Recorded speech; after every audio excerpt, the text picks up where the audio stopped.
Before we begin, let's wish Mario a happy anniversary and look back on the adventure so far.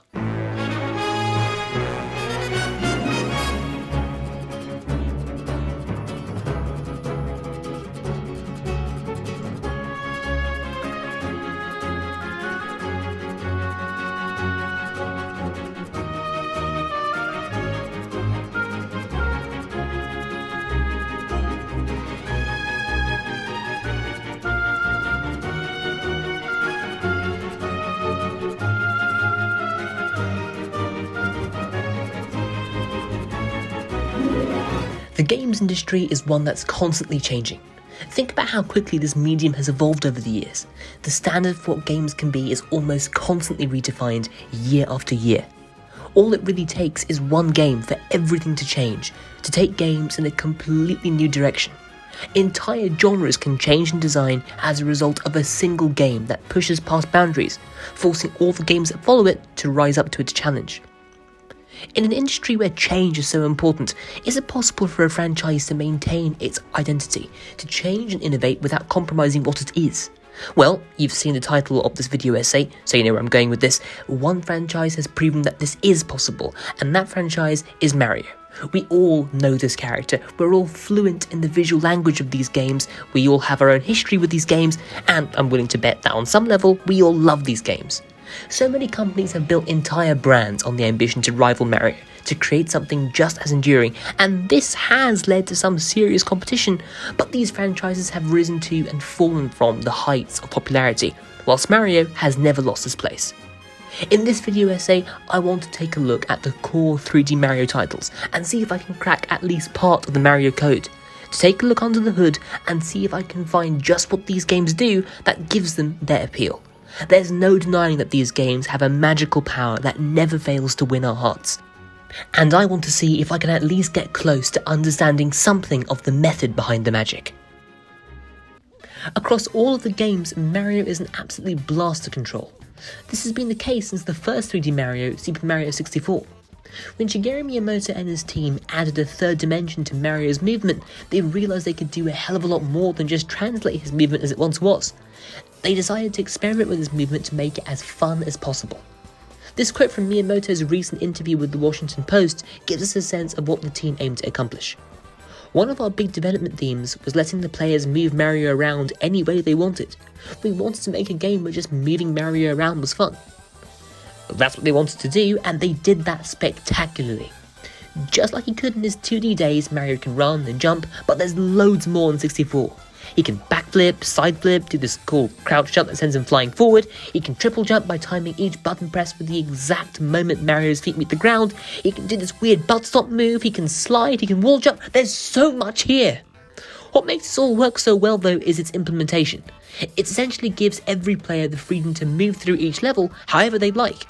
Players who are new to the game can complete levels in a more simple, linear fashion, but as they become more confident, they can express that confidence through Mario's expanded arsenal, and complete each and every challenge in their own way.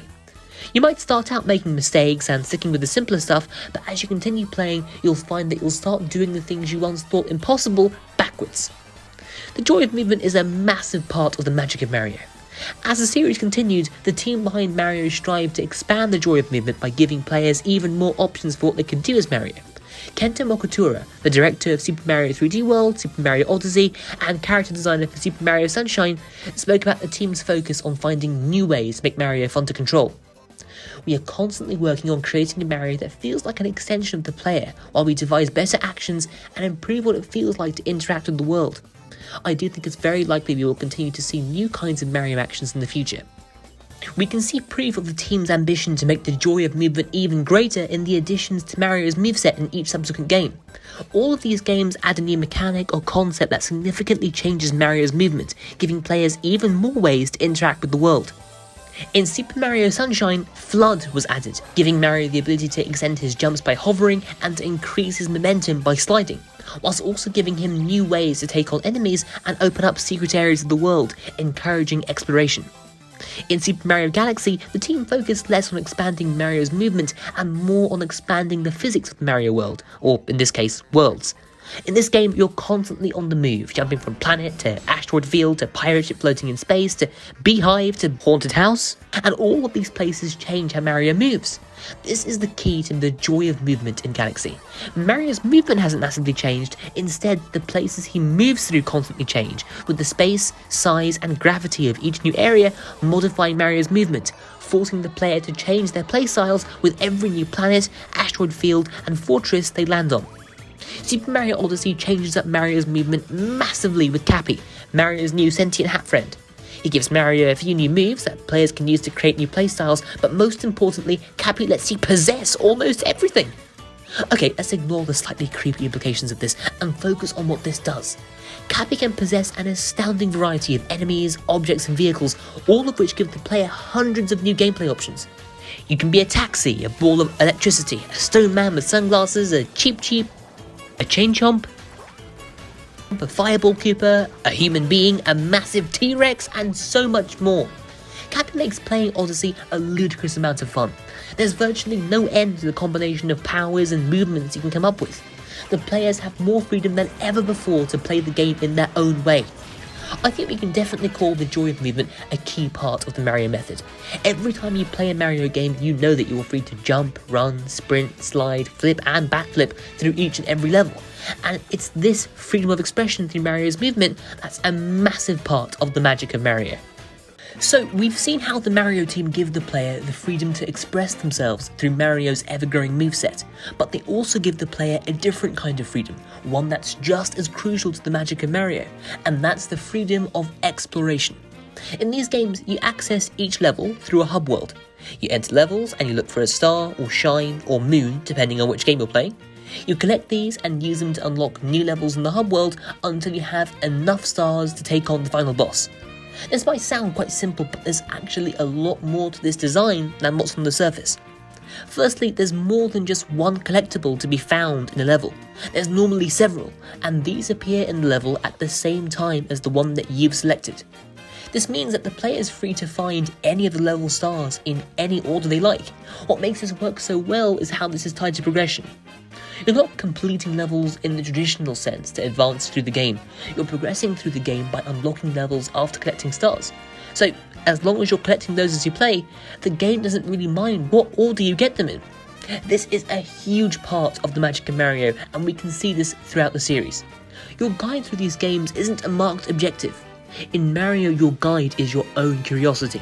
You could choose to focus on one collectible, but if something else catches your eye, you can go after that and come back for the other one later. I know the idea of entering the same level again and again to get the level stars sounds like it could get boring, but it doesn't, as these levels always offer you something new as you look for new stars. This is because levels are designed less like linear stages with a straightforward path towards the objective and more like mini sandbox environments. Think of these as smaller versions of open world environments, just much more concentrated, filled with all of the interesting stuff and none of the empty space. The stars are scattered across these levels, so when you return for other stars, you're not returning to the same area from your last trip. You explore new territory with every new star. In these games, it's your curiosity and sense of adventure that drives progression. If you see something crazy that you want to check out, the game encourages you to explore it and rewards your curiosity. You have control over how you advance through the game, and that makes the experience feel so much more like yours, rather than one that's given to you. Mario Galaxy is a bit of an exception, with that game focusing on giving players an even wider variety of mechanics at the cost of the player's complete freedom to explore, but I think Galaxy's an anomaly.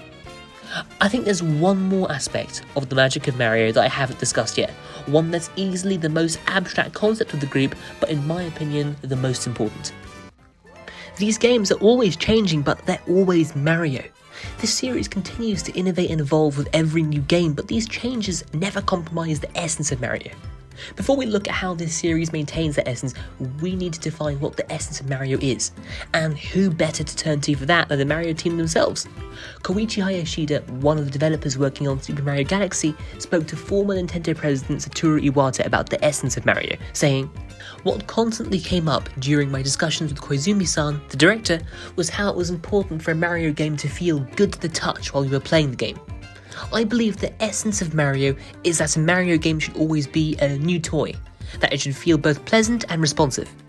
I think this perfectly distills the essence of what the Mario games are. Think about what picking up a new toy feels like. When it's being handed to you, it's just a toy, but when it's in your hands, it sparks your imagination and the doors of possibility are flung open. That feeling of joy is exactly what defines the Mario experience.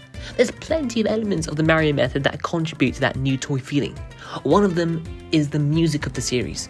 The masterful Koji Kondo matches the joyful spirit of Mario in his music, with his work perfectly mirroring and amplifying the uniqueness of each entry in the series, whilst maintaining musical continuity with the other soundtracks. Mario 64's main theme perfectly introduces you to the playground-like worlds of the game, starting with Bob-omb Battlefield, with a tempo that's just the right speed, getting you excited to explore, while still giving you control, and a melody that promises plenty to be found if you go looking.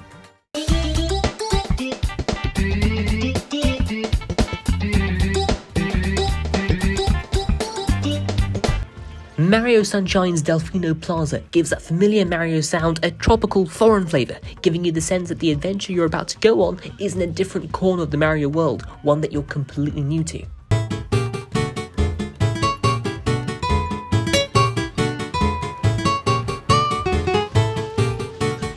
But it's more than just the music.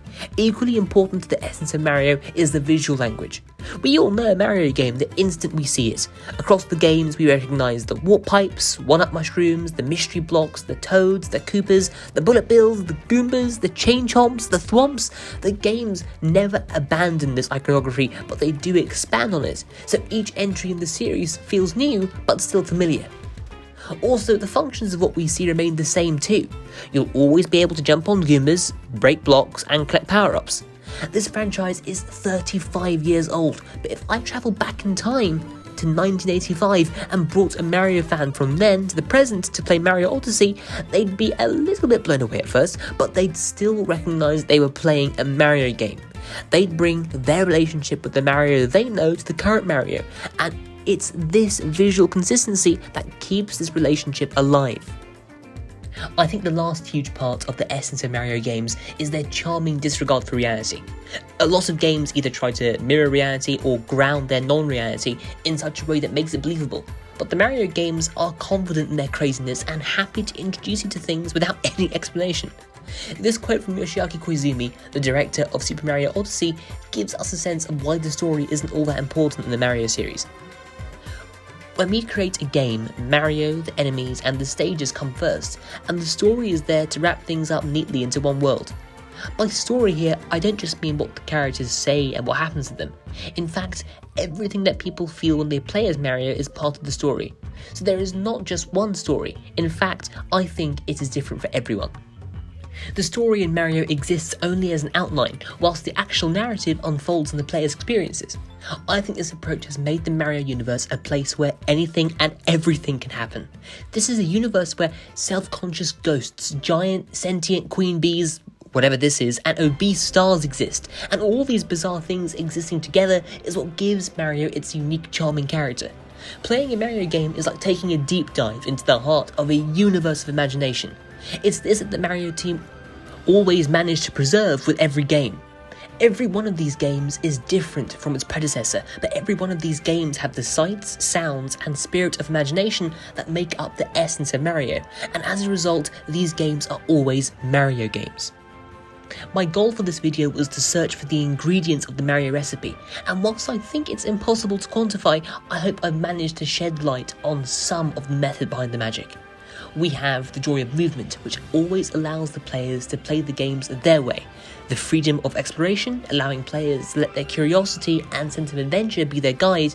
And we have the fact that these games are always changing, but they are always Mario, keeping their signature look, sound, and their charming disregard of reality and their new toy feeling. There is, however, one more thing that makes Mario mean so much to us. Mario is not just part of gaming history, he is gaming history. This industry wouldn't exist if it weren't for Shigeru Miyamoto and his team creating a character that we'd all come to love. After the 1983 market crash caused by the drastic underperformance of games such as E.T., which incidentally did so badly that 700,000 cartridges were buried in New Mexico, the original Super Mario Bros. On the NES saved the games industry with its stunning success, selling 40 million cartridges, most of them with NES consoles, restoring people's faith in the future of gaming. So much of the history of this industry can be traced through the history of Mario. Super Mario 64 was the game that first truly made the move to 3D, expanding the horizons of possibility for every other game to follow, whilst teaching players how to do things they'd never seen before, like controlling the game's camera. Mario's the heart and soul of this medium, and I think our appreciation of that has an effect on us that can't be put into words. I think that no matter how much we the fans think on the method that makes Mario, there will always be something about it that we can't define, something that's simply magical.